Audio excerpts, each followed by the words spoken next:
Okay, let's go.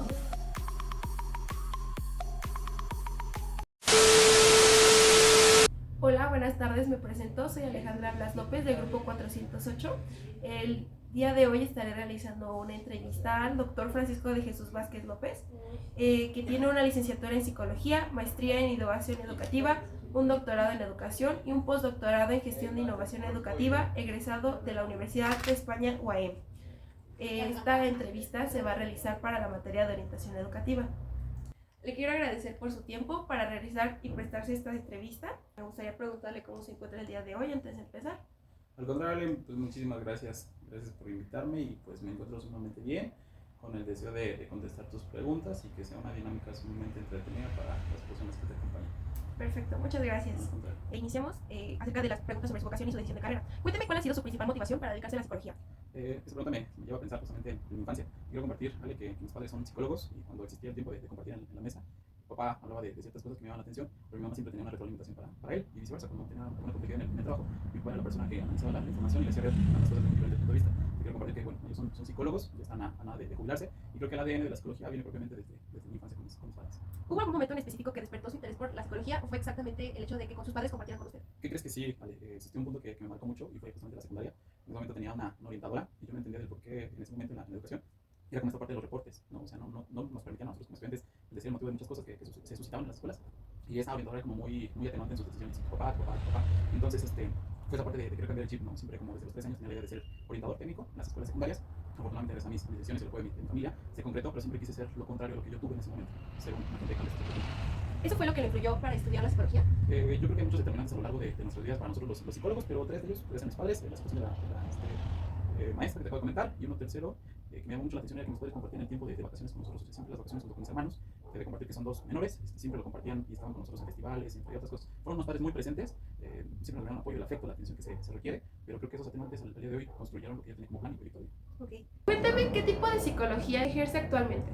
Desde un inicio me llamaba mucho la parte deportiva, la clínica y siempre la investigación, pero justamente íbamos perfilando un poquito más hacia la toma de decisiones y me decliné por la parte educativa.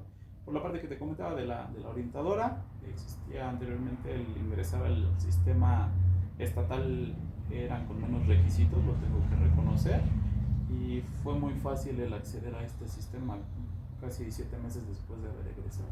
Oh. ¿Considera que la psicología es una carrera para ayudarse a uno mismo o solamente para ayudar a otros? A nosotros como psicólogos en formación siempre nos invitaron a llevar procesos justamente terapéuticos, en el sentido que tú no puedes ayudar a otra persona si tú no estás bien en una esfera equilibrada o homeostasis, ¿no? En virtud de ello siempre se nos ha invitado. No creo que los psicólogos ayudemos porque al final del día es nuestra ocupación, es nuestro trabajo. Sí podemos orientar a las personas, sí podemos buscar en ellas una mejor versión de su situación de vida. No creo que ayudemos, creo que para eso están otras instancias, pero sí buscamos justamente el desarrollo personal de las personas. Okay. Cuénteme acerca de su formación académica. ¿Cómo está estructurada la tira de materias de psicología? Mira, principalmente psicología, las personas que vamos iniciando no nos gusta, o muchos de mis compañeros declinaban, porque era mucha teoría, mucho leer, pero justamente a la mitad empecé como la parte de pruebas proyectivas, de análisis de test de personalidad, análisis proyectivos y cuestiones por demás. Al inicio pues creo que no estamos como en nuestra educación habituados a leer, es mucha teoría desde psicología, del desarrollo 1, 2, 3, 4, y posteriormente ya viene esta parte de la práctica y justamente el ejercicio que tú realizas como entrevista. Nosotros lo vamos desarrollando a lo largo de toda la carrera, porque siempre hay que pulir justamente algunos detalles. Pero sin duda el hecho de que incluso los psicólogos piensan que no hay matemáticas, sí llevamos matemáticas. En esa parte Ale, que te decía de la investigación, estadística, nosotros lo tenemos literalmente tatuado. Tenemos que saber mucho de estadística, el análisis de datos, justamente la comprobación de esos datos, refutar o aceptar una teoría. Entonces, psicología, para la persona que a lo mejor no tiene el gusto del acercamiento, te puedo asegurar que el 80-85% es una idea total de lo que tenemos socialmente como identificación de la propia carrera. Cuéntame qué materias considera más difíciles durante la carrera y cómo logró superarlas. Considero que neurobiología y cosas así, la verdad, no estaba yo asociado con términos médicos, nunca pensé tenerlo muy cerca, pero afortunadamente me gustaría mencionar a una gran amiga y fue mi maestra, la doctora Bucio, me enseñó desde otro punto de vista cómo es la forma del pensar del ser humano, las neuronas, neurotransmisores. Me gustaría compartir rapidísimo cómo incluso en la parte ocular, en algún momento ella nos pidió llevar ojos de cerdo, de res, para que nosotros veamos la conformación completamente del ojo, que es algo muy similar al del ser humano. Entonces, ella no nos los enseñaba a través de libros, discúlpame, era como la parte como de más teórica, o sea, cómo el ojo se ocupaba, nos tapaba un ojo, el otro, y nos hacía ver qué tantos grados nosotros podemos observar hacia la izquierda, hacia la derecha, o sea, fue una parte muy bonita, fue muy práctica, que en los momentos que existían los exámenes, tú solamente te remontabas justamente a la práctica que te había brindado la doctora y era muy sencillo contestar. ¿Cómo considera que fue su experiencia general como estudiante?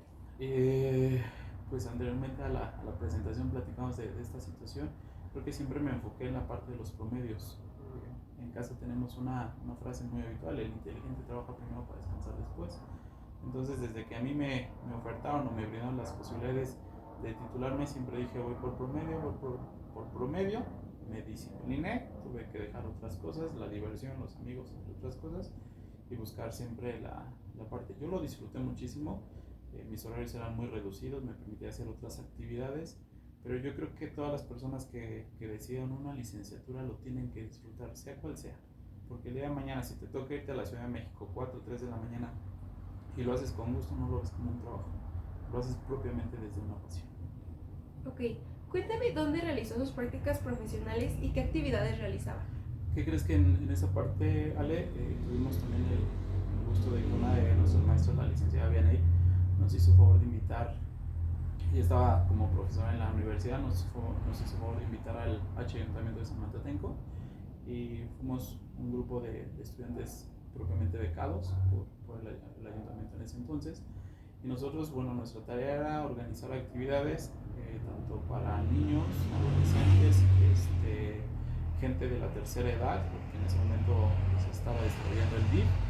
Nuestro objetivo principal es generar conciencia a través de talleres, de pláticas, de exposiciones y de acercar un poco a la comunidad a las actividades que se realizaban en el ayuntamiento. ¿Esa experiencia confirmó su vocación como psicólogo? Lo debo decir que no. Realmente de ese grupo de personas nosotros supimos que no era necesario solamente el aprender a través de los libros, de los maestros, y formamos una especie de asociación en donde nosotros íbamos a tocar puertas a un CAM, un centro de atención múltiple, a las escuelas, a primarias, kinder, íbamos hacia los orfanatos y nosotros tratábamos de brindar ciertos festivales, ciertos talleres. Entonces era una organización, una logística que he de compartir, que vaya, tengo muchos amigos que siempre han dicho que nosotros aprendimos más en el campo que propiamente de lo que nos brindaban nuestros maestros. ¿Hubo algo que le sorprendiera o marcara durante sus prácticas? Sí, el acercamiento con las personas que siempre te lo agradecerían. Recuerdo mucho en un camp, en el camp de Lerma, número 47. Una ocasión fuimos a dar un festival, un taller para las madres. Madres que tienen a sus hijos con discapacidad y que en muchas ocasiones viven un duelo. Hay diferentes tipos de duelo y en virtud de ello, pues el usual era el enmascarado y las mamás nunca se permitían llorar, ¿sabes? Y en ese taller hicimos como que ellas propiamente se reconocieran. Nosotros siempre dialogamos que la autoestima para nosotros no existía, pero sí alimentábamos el ego de las personas. Entonces en ese momento fue un padre de familia que le dijimos el taller es para mamás. Y me dijo, yo no tengo esposa, me gustaría quedarme. Y el Señor lo disfrutó tanto, el Señor se permitió, se liberó, lloró, que al final del día yo creo que eso es lo que marca más la esencia de un psicólogo. El llegar y tocar esos corazones, esas emociones, esos sentimientos, esos estados de ánimo que en muchas ocasiones reprimimos por el motivo que sea, pero creo que fue una situación que sí marcó pues la parte de mi crecimiento profesional. ¿Dónde realizó su servicio social y cuánto tiempo duró? Fue en el CAM, posteriormente nos invitaron a participar ahí, duró 6 meses, pero lo alargamos 8 meses en lo que finalizamos nosotros la licenciatura y iniciaba la maestría. ¿Cuál fue su mayor reto que enfrentó durante este proceso? Sin duda yo creo que todos los estudiantes pasamos por esa situación económica, no hablo de limitaciones, ¿no? Sino que propiamente soy el hijo mayor, uno de mis hermanos estaba estudiando terapia física, el otro medicina y cuestiones por demás, y pues es una situación donde hay que ser conscientes, ¿no? El segundo, los tiempos, porque en su momento iniciaban las clases 7 de la mañana, terminaron 11:30 antes de terminar el mediodía, y después hubo una rotación de horarios, que iniciamos a las 5 de la tarde y salíamos a las 9 de la noche, pero vuelvo a lo mismo, cuando algo te gusta y es tu pasión, no lo ves como un obstáculo, lo ves como un reto, pero es bonito lograr esos retos. ¿Cómo ha cambiado su percepción del mundo desde que ingresó a la carrera?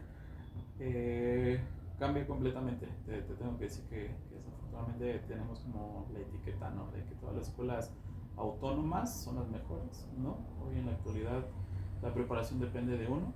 Creo que el hecho de que ustedes jóvenes se estén preparando y los pongan a realizar este tipo de ejercicios conlleva otro tipo de habilidades. Yo siempre he creído que las oportunidades son para todos, pero las posibilidades se reducen. Y las posibilidades va a ser para el que esté mejor preparado, el que tenga los conocimientos, el que tenga las habilidades, pero el que también haga un poco más. Esa persona es la que se va a quedar con los puestos. ¿Cambió algo en su forma de verse a sí mismo? De manera particular, no, solamente fue esa situación como de decir yo puedo, está en mis manos, lo que sea mío lo tengo que atender, lo que no sea mío no me va a perjudicar, ¿no? Tuve la pérdida de algún compañero que fue sensible también para el grupo, pero salimos adelante y creo que, reitero, ese grupo de 6-7 personas que conformamos en la licenciatura ayudó mucho. Era un grupo donde la coordinadora, Ale, confió mucho en nosotros, nos permitió ser exorientas dentro de la universidad. Fuimos 2 años el grupo que fue pionero para la elaboración de la ofrenda, pero una ofrenda muy grande, muy grande. Nos invitaban a que nosotros diéramos como los talleres de inducción hacia los nuevos alumnos, o sea, confiaron muchas personas en este grupo, no hablo de mí, fuimos muchas las personas que lo conformamos, pero esa fue la riqueza de la preparación. ¿Qué aspectos personales ha transformado gracias a lo aprendido en la carrera? Sin duda el lenguaje. Yo siempre he considerado y les he platicado a mis estudiantes, hoy en día la escuela no lo es todo. Pues sabemos que incluso un comerciante que tiene mayor disciplina, compromiso, sabe sumar bien, restar, multiplicar, puede tener mayor esta adquisición del dinero, ¿no? Y el dinero pues se tiene que ver como un recurso. Sin embargo, el hecho de tener otro tipo de estudios, te relacionas con otro tipo de personas, ¿no?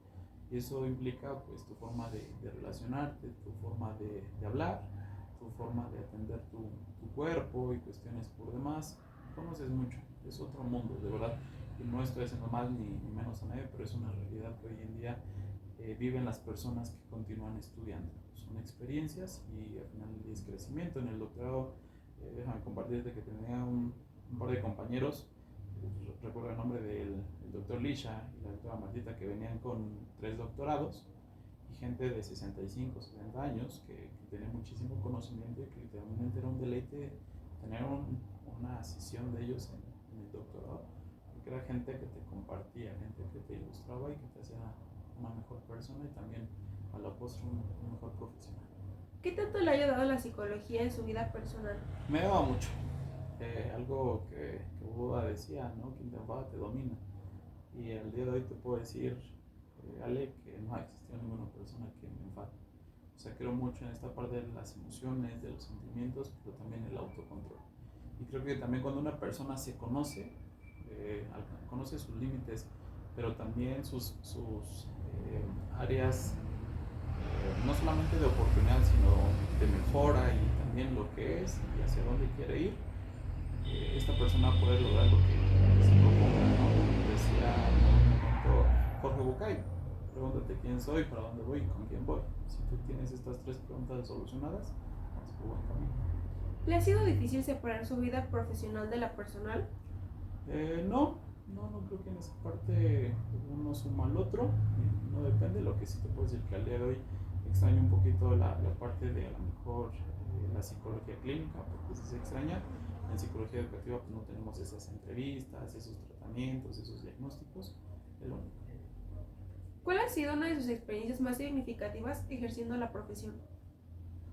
Ah, yo creo que el hecho de trabajar con seres humanos, el hecho de que uno vislumbre diferentes cosas, lo que yo te decía, yo no quiero ser un orientador con reportes, sino todo lo contrario, me gusta conocerlos, me gusta esta parte de acercarme a ellos, conocer sus necesidades, escucharlos, porque yo creo que a día de hoy solamente es escuchar y que juntos crezcamos, porque hoy en día se visualiza que el alumno tiene que aprender del maestro. Yo creo todo lo contrario, el maestro también aprende de sus alumnos, y si estos dos suman voluntades, pues se lleva a buen puerto. Hay muchas generaciones que recuerdo con mucha relevancia, en caso de tu persona, tu generación, Ale, y que me ha dado mucho gusto trabajar con personas así. ¿Cuál ha sido uno de los aprendizajes más grandes que ha obtenido de un paciente o caso? De un paciente o caso, recuerdo mucho que en algún momento fuimos a un congreso y nos hicieron trabajar en esos talleres, y hablamos de un caso que nosotros tuvimos justamente en el servicio social, donde un niño manifestaba que se iba a morir. Le explicó a su mamá: ¿sabes qué, mamá? El día de mañana me voy a morir a las 3 de la tarde. Su mamá no lo entendió, no le hizo caso, no fue algo relevante, y solamente le preguntó al niño: ¿pero por qué a las 3? Dice: ese es el momento en el que tú llegas y estacionas el carro fuera de la casa. La mamá no le hizo caso, llega la mamá en el carro, va bajando, pregunta a la señora, y el niño se avienta del segundo piso. O sea, le avisó a su mamá. Entonces, los que nos llama la atención esta parte de, bueno, algún momento del suicidio, sabemos que la gente pues, no se va a cortar.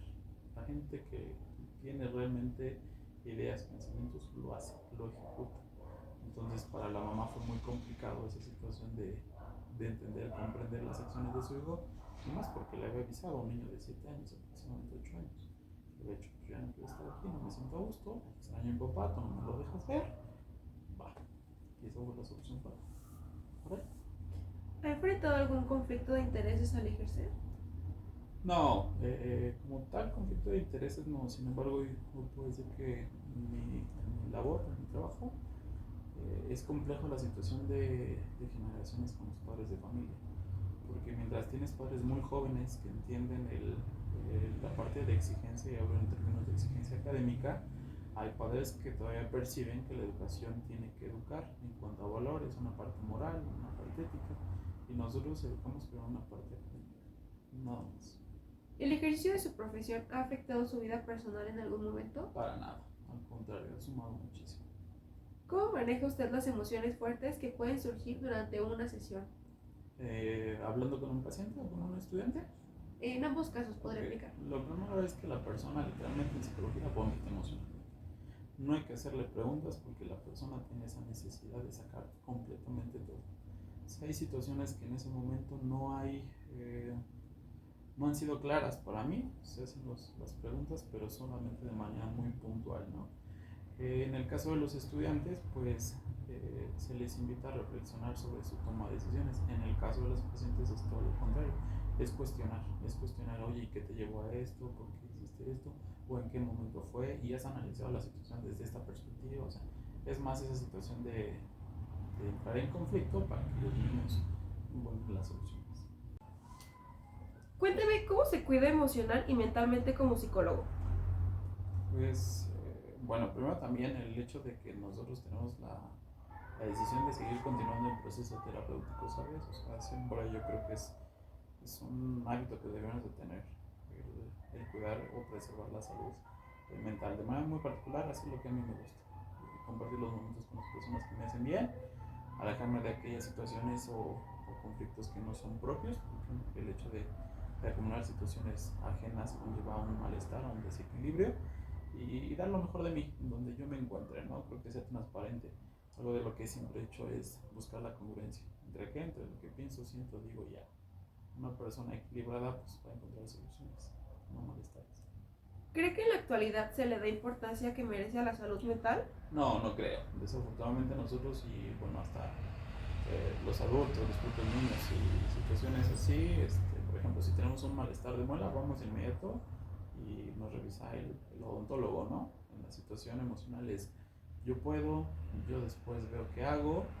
Siempre desafortunadamente escuchamos a las voces menos indicadas, menos prudentes, lejos de decirnos haz algo por ti, por tu bienestar, nos reprochan o nos hacen ver las cosas de diferente manera, ¿no? Entonces ya que es hasta que la persona está en un hoyo, así lo percibo, trata de rescatarse cuando la persona a lo mejor solamente tuvo un desliz y puede hacer algo en bienestar suyo, no lo hacemos.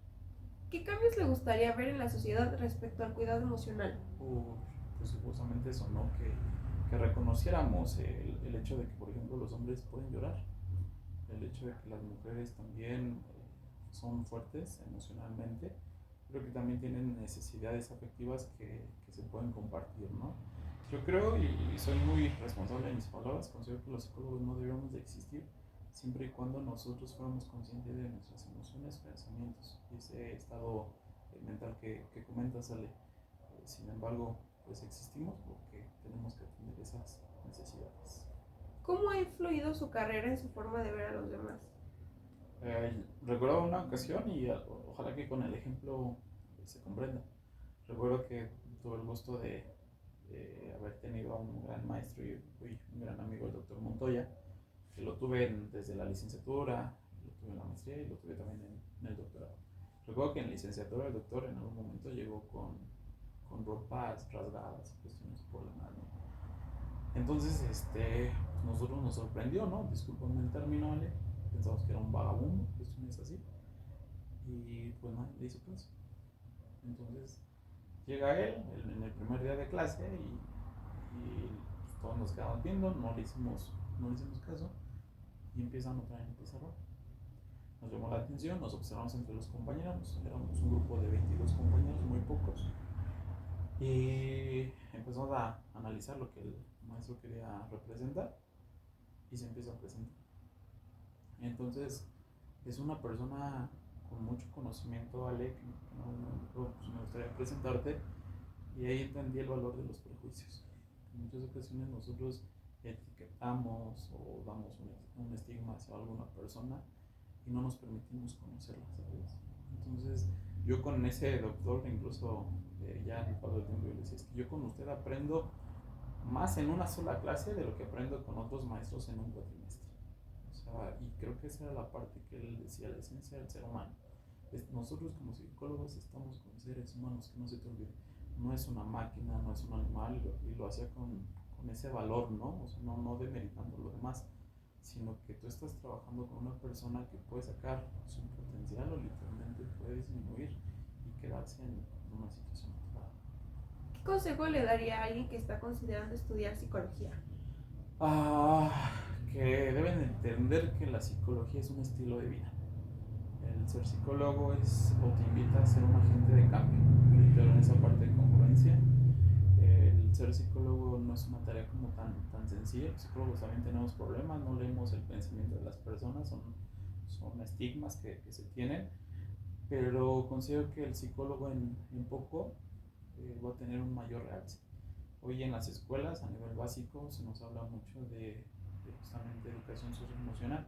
¿Quiénes la brindan? Los psicólogos, no hay más. O sea, qué bueno que se tengan que atender, pero que se tuvieran que atender en medida de prevención, no de atención. Hoy vemos desafortunadamente hay muchas situaciones con las familias, con los alumnos, alumnas con depresión, con ansiedad, cosas que anteriormente no se veían, y pues los psicólogos van a tener muchísimo trabajo. Reitero, no te va a formar tu escuela, te va a formar lo que tú quieras realmente formarte. Eso va a depender. Y ya como algo más personal, como psicólogo, ¿cuál es su meta o propósito de vida? Mira, ahorita pertenecemos a una fundación aquí en San Mateo, cuyo nombre es Cámbialo, es una asociación que está buscando el bien de los ciudadanos de San Mateo Tenco, pero de manera muy particular sí me gustaría que, al menos en mi municipio, se reconociera esta parte que, bueno, tú lo conoces mejor como es San Mateo Tenco, ¿vale? Pero que se viera la educación como una prioridad. Creo que si San Mateo Tiempo quiere renovarse o hacer cambios, tiene que ser la educación. Y segundo, sí me gustaría tener una fundación personal en donde podamos ayudar a gente que realmente necesita ser escuchada, que a veces no es solamente la palmadita, ¿no? O sea, también la cortesía, el hecho de que sepamos no solamente el concepto de empatía, ¿no? Que se ejerza realmente y que conlleve a cambios relevantes. Bueno, me gustaría agradecer su tiempo. Si usted gusta comentar algo más acerca de esta entrevista, hacer algún comentario, algo que agregar. No, vale, pues de antemano agradezco mucho el tiempo, el espacio. Espero que sea nutritiva justamente este ejercicio práctico y bueno, ya a las personas que nos puedan observar y mirar, pues obtengan cosas positivas, ¿no? Nada más. Y quedo completamente a tus órdenes. Muchísimas gracias. Contrario. Hasta la próxima.